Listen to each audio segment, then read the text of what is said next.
নারীদের নেতৃত্ব সৃষ্টিতে তৃণমূলে সামাজিক সংগঠন বাড়ানো, অর্থাৎ যখন নারীরা তাদের পাড়া মহল্লায় এবং গ্রামে নেতৃত্ব দিবে তখনই নেতৃত্ব সৃষ্টি হতে পারে।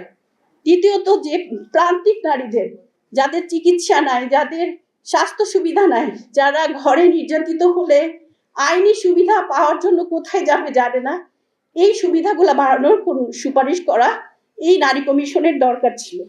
3 নম্বর যেটা, সেটা হচ্ছে যে যৌন হয়রানি বন্ধে নারী বান্ধব পরিবেশ সৃষ্টি করা, অর্থাৎ এমন পরিবেশ থাকবে যেখানে যৌন হয়রানির পরিবেশই সিচুয়েশনই সৃষ্টি হবে না। 4 নম্বর যেটা, সেটা হচ্ছে যে নারীদের মাথার মধ্যে একটা সেট করে দেওয়া হয়েছে পুরুষরা আমাদের প্রতিদ্বন্দ্বী বা অপোজিট সাইডে তারা থাকে। তো এই প্রতিদ্বন্দ্বিতার মনোভাব থেকে নারীদেরকে বের হয়ে আসতে হবে। পুরুষরা আমাদের ভাই, পুরুষরা আমাদের সহযোগী, এবং পুরুষরা সবচেয়ে বড় পরিচয় আমাদেরই ছেলে।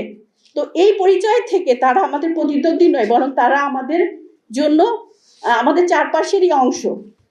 আর 5 নম্বর যেটা, যে রাজনীতিতে অর্থের যে ছড়াছড়ি, সেই অর্থের ছড়াছড়ি থাকলে একজন, সেটা পুরুষ হোক বা নারী, তারা কিন্তু মানে প্রতিনিধিত্বমূলক ব্যক্তি বা সত্যিকারের রাজনীতিবিদ কিন্তু উঠে আসা সম্ভব নয়।